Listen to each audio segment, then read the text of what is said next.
Shalom, saudara yang dikasih Tuhan, senang bisa berjumpa lagi dalam renungan hari ini. Mari kita berdoa. Tuhan, terima kasih untuk kesempatan ini. Kami mau membaca dan merenungkan firman-Mu, pimpin dan terangilah hati kami, sehingga kami dapat memahami firman-Mu dengan baik. Dalam nama Tuhan Yesus. Amin. Firman Tuhan dari 1 Korintus 15, ayat 3 dan 4.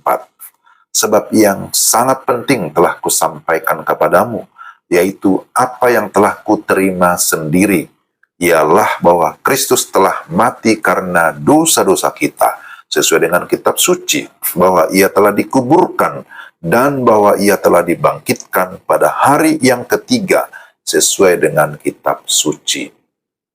Demikian firman Tuhan 1 Korintus 15 ayat 3-4. Tema kita, hal yang terpenting. Saudara yang dikasihi Tuhan, kalau saudara diminta menyampaikan satu hal yang terpenting tentang Yesus Kristus, apa yang akan saudara sampaikan?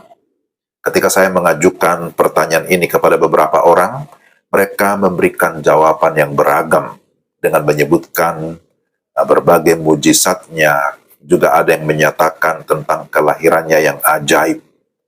Saudara, hal itu tentu tidak salah. Semua yang disebutkan itu tidak salah. Dan itu merupakan penggalan kisah kehidupan Yesus di bumi ini. Tetapi dari semua itu, manakah yang terpenting atau yang paling penting? Injil Markus dan Yohanes tidak memuat catatan tentang kelahiran Yesus secara detail. Injil Matius dan Lukas hanya mencatat sedikit tentang kelahirannya. Kisah mujizat yang sama pun tidak dapat kita temukan dalam keempat Injil secara bersamaan. Namun keempatnya merekam dengan detail peristiwa di sekitar kematian dan kebangkitannya. Dalam surat-surat di Perjanjian Baru, hal yang terus-menerus ditekankan ialah tentang kematian dan kebangkitan Yesus Kristus. Hal ini menunjukkan bahwa poin kematian dan kebangkitannya merupakan hal terpenting dari apa yang Kristus kerjakan bagi kita. Saudara-saudara, Rasul Paulus menjelaskan kebenaran ini kepada jemaat di Korintus bahwa yang sangat penting ialah Kristus telah mati karena dosa-dosa kita, dikuburkan dan dibangkitkan pada hari yang ketiga, sesuai dengan kitab suci, ayat 3 sampai dengan ayat yang keempat. Inilah Injil, kabar baik yang menyelamatkan orang percaya. Berita inilah yang selalu ia bagikan kemanapun ia pergi. Bahkan ketika Rasul Paulus pertama kali datang mengunjungi Korintus, ia telah memutuskan untuk tidak mengetahui apa-apa di antara kamu selain Yesus Kristus, yaitu dia yang disalibkan. Itu dalam 1 Korintus 2 ayat 2.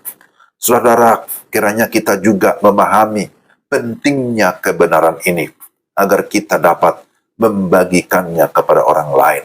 Perhatikanlah bahwa tanpa kematian dan kebangkitan Yesus Kristus, segala hal yang dilakukannya selama di dunia sama sekali tidak berarti bagi kita. Jadi, saudara, inilah inti Injil, inti kabar baik 1 Korintus 15 ayat 3-4. Rasul Paulus menegaskan, sebab yang sangat penting telah kusampaikan kepadamu, bahwa ada banyak hal yang penting berkaitan dengan kehidupan, penting untuk makan dan minum, tentu penting bekerja, penting memiliki jabatan-jabatan, karunia-karunia, penting melakukan banyak hal di dalam kehidupan kita. Tetapi ketahuilah, sebagaimana firman Tuhan, bahwa hal yang terpenting itulah yang sudah disampaikan kepada jemaat, kepada saudara dan saya, yaitu bahwa Kristus telah mati karena dosa-dosa kita, sesuai kitab suci, dia sudah dikuburkan, dan dia sudah bangkit pada hari yang ketiga, dan kebangkitannya mengalahkan maut, memberikan kita kemenangan kekal, sekaligus kemenangan total. Apakah saudara sudah mengalami kuasa kebangkitannya? Apakah saudara sudah memiliki kepastian kehidupan kekal keselamatan dalam Yesus Kristus?